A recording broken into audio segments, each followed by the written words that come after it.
गोव्यावरून सुट्टी संपवून मुंबईकडे निघालेल्या एका महिलेसोबत राजधानी ट्रॅव्हल्समध्ये गैरवर्तन झाल्याचा धक्कादायक प्रकार सोमवारी पहाटे घडलाय।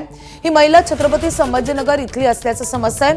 ठाकरेंच्या शिवसेनेचे आमदार अंबादास दानवे यांनी आपल्या एक्स पोस्टमधून सरकारवर हल्लाबोल केलाय। हे सरकार लाडकी बहीण म्हणणं केवळ घोषणांपुरतं मर्यादित राहू नये, या महिलेच्या पाठीशी सरकार आणि पोलीस ठामपणे उभे आहेत हे कृतीतून दाखवून द्यावं अशी टीका त्यांनी केली आहे। तर टीकेला आता भाजपच्या रायगड जिल्हा महामंत्री हेमा मानकर यांनी उत्तर देत दानवेंना प्रत्युत्तर दिलंय। काल जो राजधानी ट्रॅव्हल्स मध्ये ज्या महिलेसोबत जो प्रकार घडला तो अतिशय निंदनीय आहे, त्याचा आम्ही निषेधच करतो। पण त्या पीडितेला न्याय मिळवून देण्याचं काम सुद्धा भारतीय जनता पार्टीच्या माध्यमातूनच झालेलं आहे आणि त्याचं खोटं श्रेय हे अंबादास दानवे ट्विटरच्या माध्यमातून घेत आहेत। त्या पीडितेला न्याय कोणी मिळवून दिला? भारतीय जनता पार्टीच्या कार्यकर्त्यांनी। आणि ते ट्विटर करून अंबादास दानवे काय सांगतायत की केंद्र राज्य सरकार हे महिलांबाबत सक्षम आहे का, महिलांना न्याय मिळवून देते का?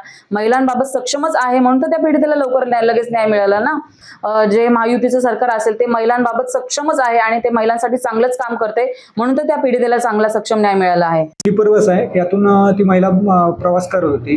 या दरम्यान संगमेश्वर जिल्हा रत्नागिरी या ठिकाणी बस ब्रेक घेतला होता बसने। त्या ठिकाणी थांबले असताना यातील क्लीनरने तिच्या जवळ येऊन तिला छेडछाड केली, हात वगैरे लावला। नंतर पुढे बस निघाल्यानंतर पोलादपूर या ठिकाणी आल्यानंतर पण त्यातील आरोपी आहे त्यानं तोच प्रकार परत केला। ती महिला ज्या ठिकाणी सीटवरती झोपलेली होती तिथे जाऊन छेडछाड करण्याचा प्रयत्न केला, त्यावेळी तिने तिला प्रतिकार केला। त्यानंतर सदर महिला ही कोलाड पोलीस ठाणे येथे आली आणि तिनं जे काय आहे ती हकीकत सांगितली। त्यानुसार आपण तिची तक्रार नोंद केलेली आहे। एबीपी माझा, उघडा डोळे बघा नीट।